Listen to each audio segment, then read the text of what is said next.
पाकिस्तान अपनी नेवी के एक्सपेंशन में लगा हुआ है, जिसके लिए उसे चीन खुलकर मदद दे रहा है। लेकिन जिनपिंग की यह मदद यूं ही नहीं है, इसके बदले चीन पाकिस्तान के ग्वादर पर कब्जा चाहता है। चीन की महत्वाकांक्षा के चलते पाकिस्तान फंस गया है। CPEC प्रोजेक्ट उसके लिए दोधारी तलवार बन गया है। इस बीच तालिबान के भारत से संबंध सुधरने लगे हैं, तो भारत और तालिबानी सरकार के बीच दोस्ती से अमेरिका, चीन और पाकिस्तान के कान खड़े हो गए हैं। इन तीनों देशों के डीप स्टेट के लोग भारत अफगान दोस्ती के बीच में दरार डालने के लिए खेल खेल सकते हैं। भारत ने पाकिस्तान के खिलाफ खुलकर तालिबान का सपोर्ट किया है। आइए जानते हैं पूरी खबर। कंगाल पाकिस्तान भारत का मुकाबला करने के लिए अपनी नेवी का एक्सपेंशन करने में लगा हुआ है। देश में मौजूदा आर्थिक संकट के बावजूद नेवी को आधुनिक बनाने की इस्लामाबाद की महत्वाकांक्षा देश पर भारी पड़ रही है। एक तरफ मजबूत भारतीय नेवी ने लगातार रीजनल स्टेबिलिटी और मैरिटाइम डिफेंस को प्राथमिकता देने के साथ ही ह्यूमैनिटेरियन एड और डिजास्टर रिलीफ मिशन से लेकर एंटी पायरेसी ऑपरेशंस के जरिए एक नेट सिक्योरिटी प्रोवाइडर नेवी के रूप में अपनी रेप्यूटेशन को और मजबूत किया है। इसके उलट पाकिस्तान नेवी का मॉडर्नाइजेशन प्रोग्राम सिर्फ मिलिट्री एक्सपेंशन को प्राथमिकता देता है। चीन के जाल में फंसा पाकिस्तान ने 50 जहाजों वाली नेवी बनाने का लक्ष्य रखा है, जिसमें हंगोर क्लास की सबमरीन और जिन्ना क्लास के वॉरशिप्स शामिल हैं। नेवी को बढ़ाने के लिए पाकिस्तान के पास पैसा नहीं है और वह चीन के सहारे पर चल रहा है, जो उसका कर्ज संकट बढ़ा रहा है।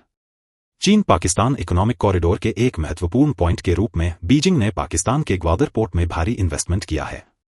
लेकिन इसके रीजन बलूचिस्तान में भारी बेरोजगारी और नेचुरल रिसोर्सेज के दोहन के खिलाफ गुस्सा उबल रहा है। दरअसल पाकिस्तान की नेवी के विस्तार में चीन की दिलचस्पी इसी ग्वादर पोर्ट के स्ट्रैटेजिक महत्व को लेकर है। यह पोर्ट बीजिंग को अरब सागर तक सीधी पहुंच देता है। पाकिस्तान के लिए यह प्रोजेक्ट दो धारी तलवार बन गया है। ग्वादर पोर्ट के खिलाफ लोगों में भारी आक्रोश है और यह प्रोजेक्ट बलूच अलगाववादी ग्रुप्स के निशाने पर रही है। इसके अलावा ग्वादर के कंट्रोल को लेकर विवाद ने दोनों देशों के बीच संबंधों को तनावपूर्ण बना दिया है। इस्लामाबाद बदले में बीजिंग से सेकंड स्ट्राइक न्यूक्लियर कैपेबिलिटी की मांग कर रहा है। अपने लोगों को नुकसान पहुंचा रहा पाकिस्तान। नेवी को बढ़ाने का पाकिस्तान का फैसला उसके अपने ही लोगों पर भारी पड़ रहा है। पाकिस्तान का डिफेंस बजट बढ़ता जा रहा है। पाकिस्तान में सेना का इकोनॉमिक एम्पायर के रूप में प्रमुख इंडस्ट्रीज पर एकाधिकार है, जिसका असर है कि इकोनॉमी चरमरा रही है। आम पाकिस्तानी IMF के बेल आउट पैकेज के चलते लगाए गए भारी टैक्स की मार झेल रहे हैं, जबकि सेना को फाइनेंशियल छूट हासिल है। यही स्थिति रही तो ग्वादर पोर्ट के चक्कर में पाकिस्तान कर्ज के भंवर में डूबता चला जाएगा। पाकिस्तान के लिए सबक।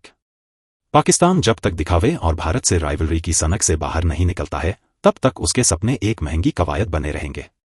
भारत जहां खुद को हिंद महासागर रीजन में स्टेबल पावर के रूप में स्थापित करता है, पाकिस्तान अपने लोगों की कीमत पर मिलिटराइजेशन में लगा हुआ है। जैसे जैसे पाकिस्तान फाइनेंशियल टर्मोइल में डूबता जा रहा है, उसका नेवी एक्सपेंशन बिल्कुल मजाक बनता जा रहा है। भारत कैसे निकल रहा आगे? एक तरफ पाकिस्तान खुद को चीन के सामने गिरवी रखता जा रहा है, वहीं भारत संप्रभुता से समझौता किए बिना अपने नागरिकों पर बोझ डाले बिना रणनीतिक स्थिति को बढ़ा रहा है।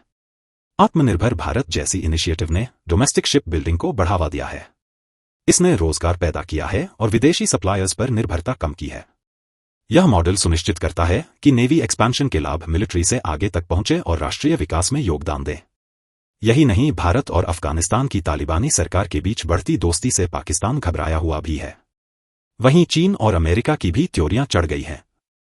पाकिस्तान के अफगानिस्तान पर एयर अटैक्स के बाद भारत पहला देश था जिसने पाकिस्तान के इस कायराना हरकत की खुलकर आलोचना की और तालिबानी सरकार के रुख का समर्थन किया। भारत के इस बयान के बाद पाकिस्तान जहां भड़का हुआ है, वहीं चीन और अमेरिका के भी कान खड़े हो गए हैं। अफगानिस्तान के खोस्ट प्रांत में हुए इस अटैक में 50 बच्चे और महिलाएं मारे गए थे। इस बयान के बाद भारतीय फॉरेन सेक्रेटरी ने पहली बार दुबई में तालिबानी फॉरेन मिनिस्टर मौलवी अमीर खान मुत्ताकी से मुलाकात की थी। एनालिस्ट्स का कहना है कि भारत और तालिबान के बीच बढ़ती दोस्ती में दरार डालने के लिए अमेरिका, चीन और पाकिस्तान तीनों के डीप स्टेट इंटेलिजेंस ऑपरेशंस चला सकते हैं। द संडे गार्डियन की रिपोर्ट के मुताबिक अमेरिका, चीन और पाकिस्तान तीनों ही अलग अलग कारणों से भारत का अफगानिस्तान में खेल बिगाड़ सकते हैं। साल 2021 में सत्ता पर कब्जा करने से पहले दोहा में वार्ता के दौरान तालिबान ने भारतीय ऑफिशियल्स को भरोसा दिया था कि वे अफगानिस्तान को पाकिस्तानी टेररिस्ट और डीप स्टेट का गढ़ फिर से नहीं बनने देंगे। भारत को इसको लेकर ही तालिबानी सरकार से सबसे ज्यादा चिंता थी। करीब 3 साल के रूल के दौरान तालिबान ने अपने इस वादे को काफी हद तक निभाया है। तालिबान के पावर में आने के बाद पाकिस्तानी आर्मी बहुत खुश हो गई थी। भारत तालिबान दोस्ती को डीप स्टेट का खतरा। यही नहीं, ISI के तत्कालीन चीफ फैज हामिद दौड़े दौड़े काबुल पहुंच गए थे। आज फैज जहां जेल में बंद हैं, वहीं पाकिस्तान और तालिबान के बीच जंग जैसे हालात हैं। ISI का प्रोजेक्ट तालिबान अब उसी के लिए भारी पड़ रहा है। पाकिस्तान को अब वेस्टर्न बॉर्डर पर भी फौज लगानी पड़ रही है। डूरंड लाइन पर तालिबानी फौज ने उसके कई सैनिकों को मार दिया है। पाकिस्तानी सरकार लगातार तालिबान को नीचा दिखाने का प्रयास कर रही थी, लेकिन अब उसकी पोल खुल गई है। तालिबान अब भारत से हेल्थ सेक्टर में मदद मांग रहा है और इसके लिए मोदी सरकार तैयार हो गई है। एनालिस्ट्स का कहना है कि भारत ने पाकिस्तान के खिलाफ खुलकर जो तालिबान का सपोर्ट किया, वह एक बोल्ड और डीप स्टेट के खतरे को समझते हुए दिया गया बयान था। दिल्ली में ऑफिशियल्स का कहना है कि अब भारत को इसका एहसास है कि आने वाले दिनों में उसे इस संबंध में वॉशिंगटन, बीजिंग और रावलपिंडी के डीप स्टेट के पलटवार का सामना करना होगा। भारत के इस कदम के बाद अब ये डीप स्टेट मीडिया के जरिए दोनों देशों के बीच रिश्तों को निशाना बना सकते हैं। वे ये दिखा सकते हैं कि किस तरह से तालिबान ने पाकिस्तान के इशारे पर अशरफ गनी सरकार के दौरान भारत के अंदर आतंकियों की मदद से अशांति पैदा की थी। अमेरिका और चीन को क्या डर सता रहा?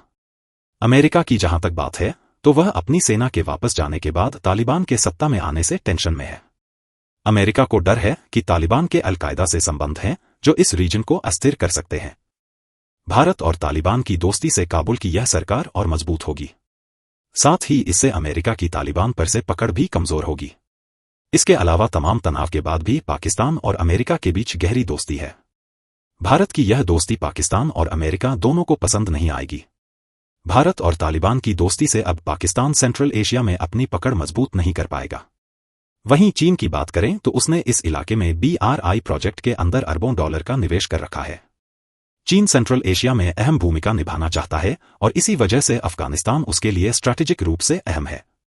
तालिबान का भारत के साथ करीबी बढ़ाना चीन के जियोपॉलिटिकल प्रोजेक्ट को संकट में डाल देगा। यही नहीं, चीन को उइगर मुस्लिम रिबेल्स से निपटने के लिए भी तालिबान की जरूरत है। चीन तालिबान पर दबाव बना रहा है कि वह CPEC पर होने वाले अटैक्स को रोके। चीन अरबों डॉलर के मिनरल्स अफगानिस्तान से निकालने में जुट गया है। इसी वजह से उसे डर सता रहा है। और पाकिस्तान तो किसी काम का है ही नहीं।